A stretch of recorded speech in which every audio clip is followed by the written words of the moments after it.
Aloha. Thank you all for being here today for Housing Local Families Press Conference. Again, I'm Diamond Garcia, Minority Floor Leader in the State House. Joining us here is Representative Garner Shimizu on the far left, Rep. David Alcos, Minority Leader Senator Brenton Awa, Peter Savio, and Senator Senator DeCorte, Floor Leader in the State Senate. Thank you all for being here today. Today we gather to confront one of the most urgent challenges facing Hawaii's families, and that is the skyrocketing cost of housing and the devastating toll it's taking on Hawaii's local communities. For too many of our neighbors, the cost of living has become a barrier to building a life here in Hawaii. Housing was once a foundation for stability and family is now out of reach for most local residents and the average local resident. A recent statewide housing survey showed that an overwhelming 91% say buying a home in Hawaii is a problem. And the same group surveyed, 83% say the same thing about renting homes. The reality is stark. The median price of a home now exceeds $1 million, especially on Oahu. Meanwhile, wages have not kept up with pace, meaning local families spend a disproportionate share of their income just for a roof over their head. As a result, a significant portion of Hawaii's young adults, nearly 45%, are seriously considering leaving Hawaii in the next 5 years. When families are priced out, we lose teachers, we lose first responders, we lose service workers, we lose entrepreneurs and cultural stewards who make Hawaii home. So today we'll be announcing a few pieces of legislation that we plan to put forth this session to alleviate the burden on Hawaii's local families. At this time, I'd like to invite up Senator Brenton Awa for a brief opening remarks. Diamond kind of hit it, but for the news media, you guys are probably well aware, we just saw another record high median price for single family homes. Never before have we seen it cost this much. The median sales price in December, according to the Honolulu Board of Realtors, was $1.14 million.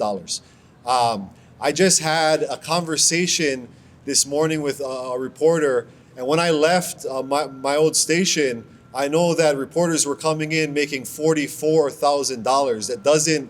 There's no way you can afford to even dream about buying a house on some of the wages that a lot of the working folks in Hawaii are getting paid. We're here to tell you what we can do about that. But before getting into that, what we really want to say is it doesn't have to be this way. There are real changes that can happen right now. We'll get into the bills and how we want to push that, but just show of hands real quick. How many people here own a home? You own a home? Raise your hand. How many people rent? Show of hands. How many people live with their parents still? Okay. I want to get to the renting stage and maybe the buying stage again at some point in my life. I used to be able to do that as a news anchor. But what this guy behind me, Peter Savio, if you don't know him, affordable housing developer, has come up with is a way to make that happen in simple forms. And he's going to give you the vegetables of it, and it's talking taxes, and it's very hard to digest sometimes. So I'm going to give you the local style. Again, show of hands who owns their homes. Shout out how much you guys pay electric bill. Let me hear the electric bill costs. 600. I heard 600. Water bill, sewage. 300. So I'm looking at almost $1,000 just in 2 utilities, not counting your TV, not counting the yard care, everything else. Well, here's where owner occupants, our government screws us, to be frank. Investors, they get, when it comes right now, tax season, they get to write off their utilities. They get to write off their landscaping. They get to write off insurance. They get to write off so many things that owner occupants don't get to. Imagine if you got to write off that $1,000 utility bill every single month. Add that number up, and that's what the government would be paying for come tax time. So your real property cost would go down. It would be affordable to actually buy a house. If you're in that rent, again, how many people rent? You're in that renting category. If you're in that renting category, you're going to be able to move up to the buying category. I'm going to be able to move up to the renting category. So, that's what we're trying to get at here. Peter Savio is going to explain Before I get to that, Senator DeCorte, do you have anything you want to add? Okay, the man with the plan that can actually get done in this point in time of our human history. Peter Savio. They invited me to come over and say a few words. They didn't tell me I was going to be the main attraction. I would have wore my suit. I don't own one, so that wasn't going to happen. Anyway, I'm Peter Savio, for you that don't know me. I'm an affordable housing developer. For 60 years, all my life pretty much, we have had a housing crisis. What we don't realize is back in the 60s, we solved our housing crisis. We were a model for the world on how to build affordable housing.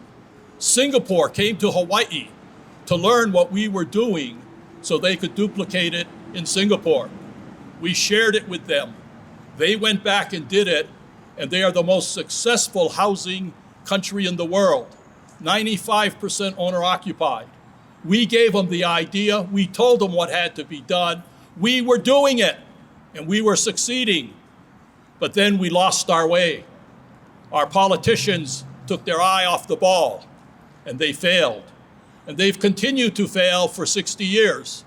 Yet the answer is to look at what Singapore did. And where did they learn it? And go back to the 60s and look at what we were doing. Our housing crisis can be solved. It can be solved in a probably 10 to 20 year period. We can build or create 300,000 to 400,000 affordable units in the next 10 years. All we have to do is change the political will to get it done. Our politicians are not willing to make the changes necessary. They talk a good story, but they don't walk the walk. And it's up to all of you to take the action, to let them know, if you don't do housing, get the hell out of office. It is killing us. We are losing our people. We are losing our workers. We're becoming another Los Angeles or New York. Our residents are moving away. More Native Hawaiians live on the mainland than in Hawaii. We have to do something. There is a solution. It can be done. It's not as complex as a lot of people think. I think I get to explain it later. I'm only supposed to opening remarks, so those are my opening remarks. Thank you, Peter. And like was mentioned, we do have a couple pieces of proposed legislation for this coming session. The first being a bill that will establish a local housing market. And in previous years, there was some confusion over this, thinking that this would transition the entire housing market in Hawaii, but that's not the case. This would establish a separate local housing market that local families and local residents can opt into, can opt their properties into, which would then perpetuate home ownership for the next generation, for their children and grandchildren. So at this time, Peter will then explain the local housing market concept. Well, that was fast. I should have just kept on going. Okay, I think the important point is we have a housing crisis. We all want to blame it on the unions. We want to blame it on shipping. We want to blame it on everybody. And the blame really belongs to the political leadership because they're not looking at what's happening. Our housing market is skewing not because of us, but because of outside buyers, mainland buyers who are able to come here and buy property and pay more than we can. Any real estate market, by definition, is local in nature, which tells you real estate has to be tied to wages. If you're going to sell a home in a local market, it has to be tied to wages. Wages say a house, 3-bedroom, 2-bath, fee simple, should be $450,000 to $500,000. Our price is $1.2 million to $1.3 million. We are not tied to the local market anymore. So what we have to do is bifurcate or split the housing market today. We will keep the international market we are in. We will encourage development in the international market. Let them sell the $1.2 million and $3 million units.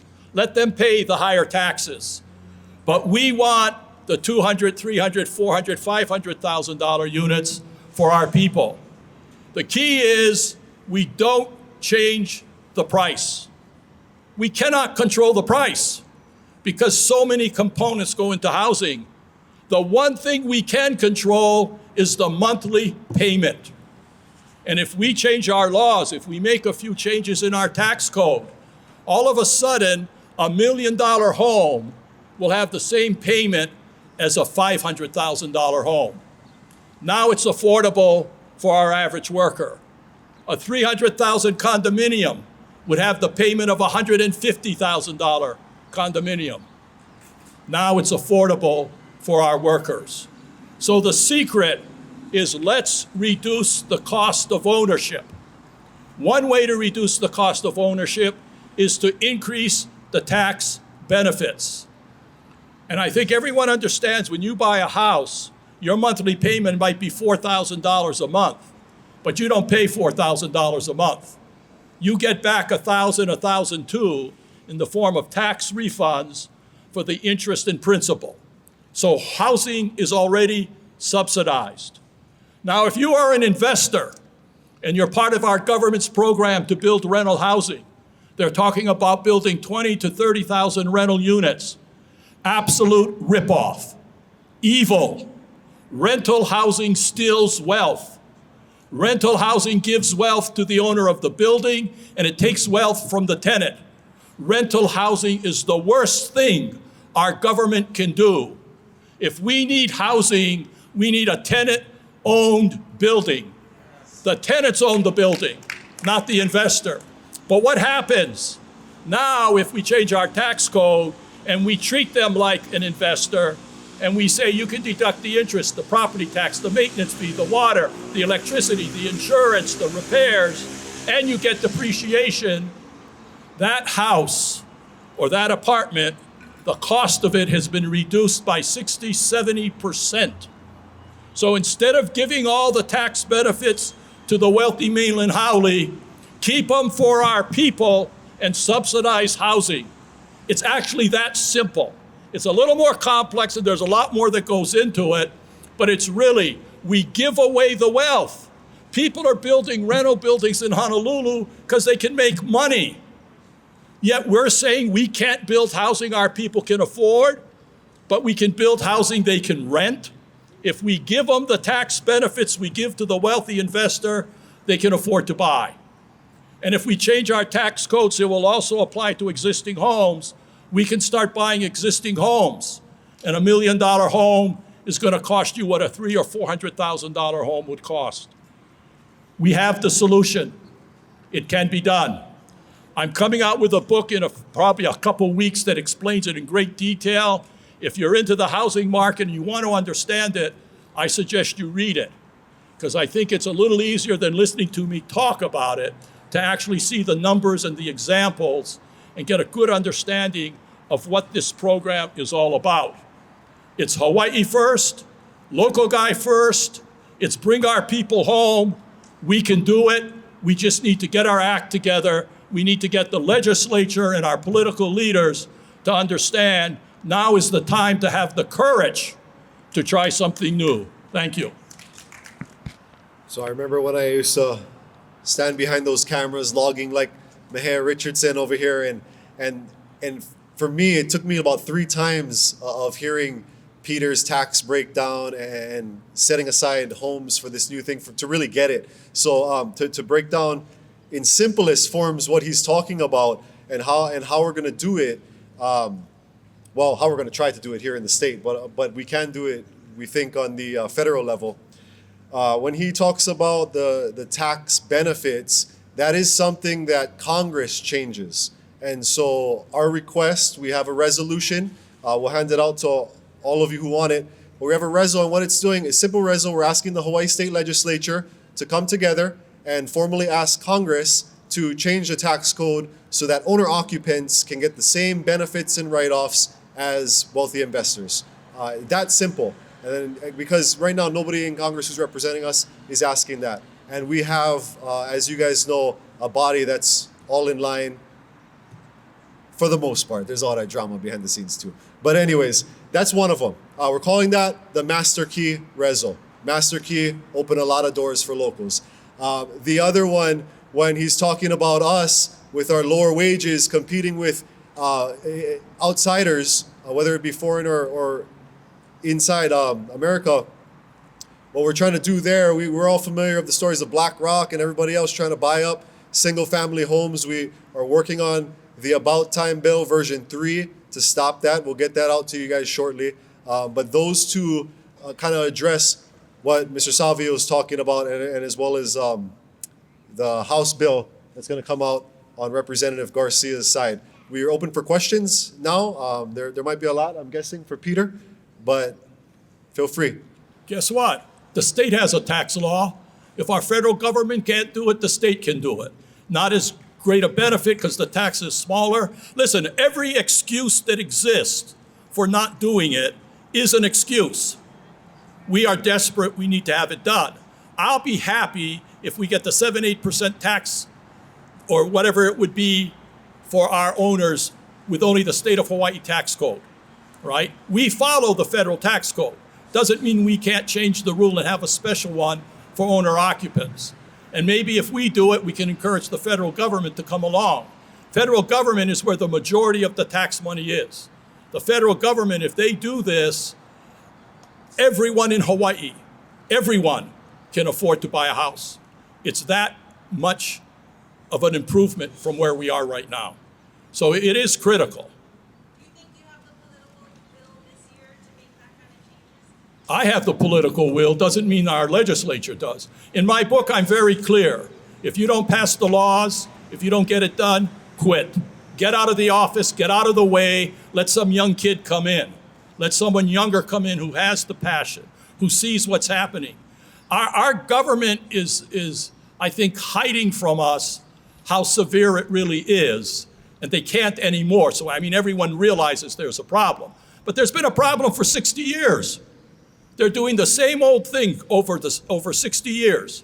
That's the definition of insanity, doing the same thing and expecting a different result. That's just a smokescreen so they can tell you, oh, we passed the bill. Oh, we built a building. No, solve the problem. Cut out the bullshit, solve the problem. So the reason for the aim is the federal change would be the biggest bang. And what we know, we're not over here just pushing smoke. I wouldn't be standing here if we didn't think this could actually happen. We're in a unique position where last session, we noticed a change on the minority side. So my first time I come in, and it's me and Senator Favela, and it's business as usual. The majority's not taking us seriously. But there was a change after the federal administration switch. We started seeing so much federal cuts and people being iced out. And we had departments coming to our office trying to look for recommendation letters through us, just at the state level, to help them at the congressional level. And we've seen even lawmakers on the other side come to us to try to get help at the federal level. And what we do know is that everything in this building works off of leverage, not the issues, it's leverage that you have. And so we're in a unique period right now where we saw the president come out just before the end of the year and said that in so many words that he's going to stop these corporate investors from buying single family homes. It aligns with what we're already trying to do. There's alignment there. We think we can take advantage of that. Just as we did right after the last session when we went up to Washington, D.C., and within a month of us meeting the U.S. Department of Agriculture to ban foreigners from buying agricultural lands in Hawaii, they announced a full press conference saying they're going to do this across all states. So while, yeah, we have to go up there and it's kind of a reach, there is alignment, and it's alignment that we haven't seen, not in my lifetime. I'm actually saving the federal government money. If I'm a wealthy investor, I'm paying 40-50% in taxes. So I get 40-50% of all the tax advantages from that building. If I'm an owner-occupant buyer, I might be in a 20-25-26% tax bracket. So I'm getting less, but it's enough to make me able to buy the unit. All we're doing is changing who gets the money they're giving away right now. Our government's doing all these rental buildings. Who do you think's going to get the depreciation? The mainland guy. Who's going to get the deduction for the taxes for all of the other expenses? The mainland guy. Who's going to pay no taxes in the state of Hawaii? The mainland guy. What's the local guy going to get? Absolutely nothing. Nothing. That's the problem. We do that constantly. We do it with REITs, and we're doing it now with our rental buildings. Hawaii does not look for its people. The Democratic Party does not look at what's going to benefit us. They look at power. I'm a Democrat and have been almost all my life. I left because I gave up. They're not going to change. We have to change them. Thank you, Peter. And to answer, also, we are well aware of the reality we face here in the building. We are the minority. We don't have the votes to pass legislation or kill legislation, but we do have leverage, like was mentioned by the senator. And this coming session, we need the help of the people of Hawaii. We saw what can happen when the people of Hawaii get activated.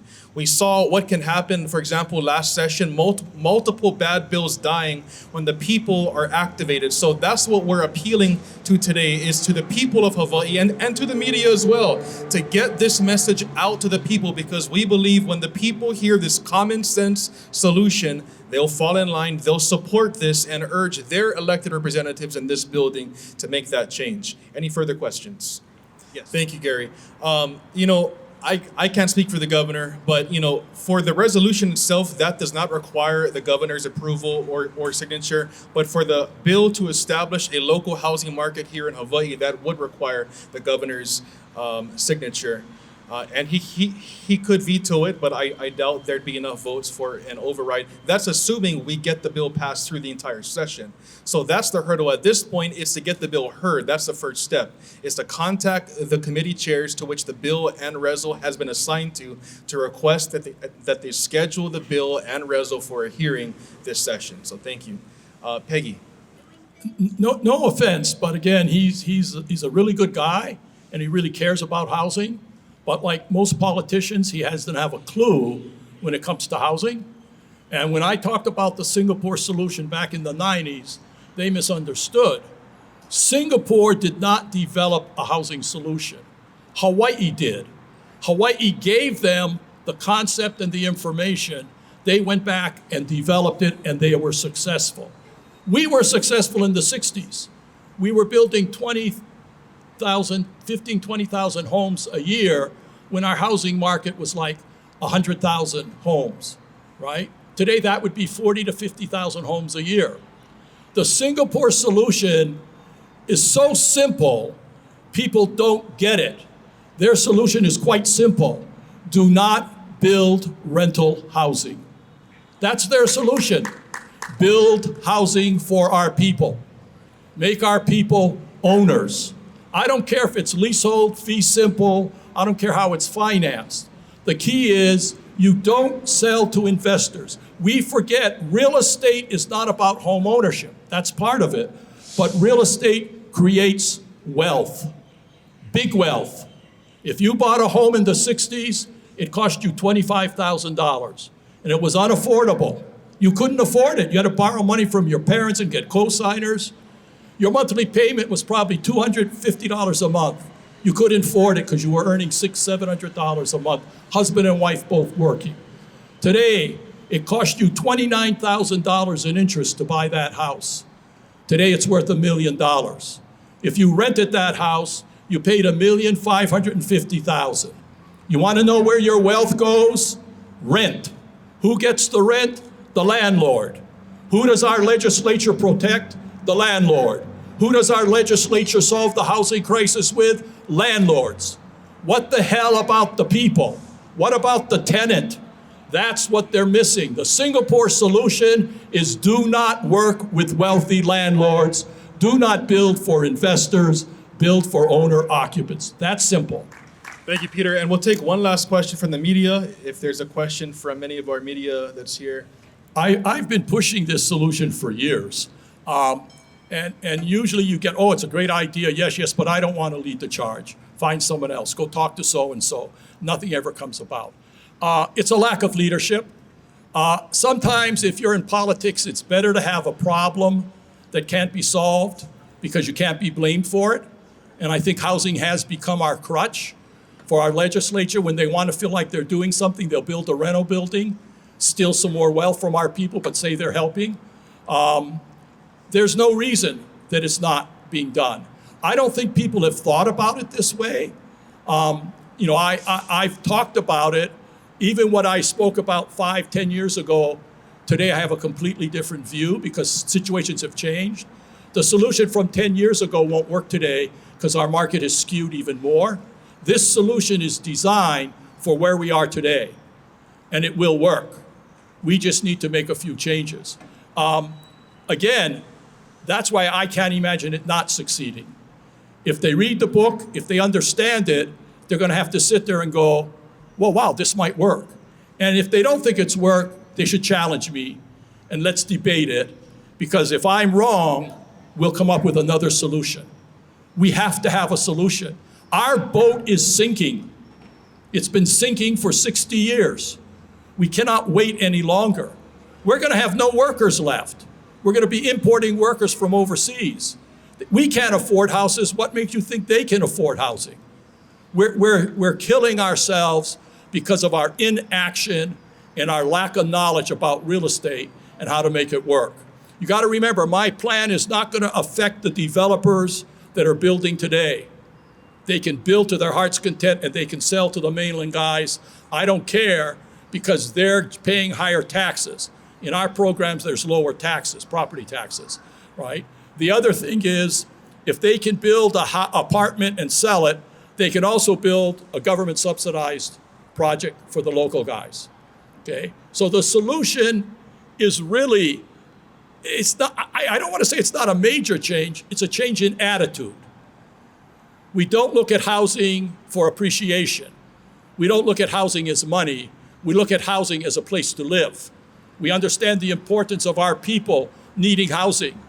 You look at divorce, you look at child abuse, spouse abuse, alcoholism, drugs, all can be tied in most cases to the stress we put on our people because they can't afford to buy, they can't afford to rent. Their wages are probably 1/3 of what they should be to buy a house today. No way can we raise our wages to solve this problem. The only thing we can do is reduce the monthly payment and bring the monthly payment down to wages so it's affordable. It's common sense, it's the only solution, it's a simple solution, it's a straightforward solution, but you will get opposition. Everyone who owns a rental building, all the developers who are making money off of rental buildings are going to think I'm crazy. If you leave today's meeting with any idea at all, rental buildings are evil. They're evil. And if our government supports rental housing, throw them out of office. It's that simple. We have to, as a community, say we come first. Ownership for our people, and not rental housing. Ownership. Give us the wealth. Thank you, Mr. Savio. And this concludes our press conference for today. Again, housing Hawaii's local families. If you have more questions, we'll be around afterwards. But also, please stay tuned within the next week or two, as we will be introducing these pieces of legislation formally in the legislature. And again, we appeal to you to apply pressure to get these documents heard and considered. So thank you so much. God bless you all. Aloha.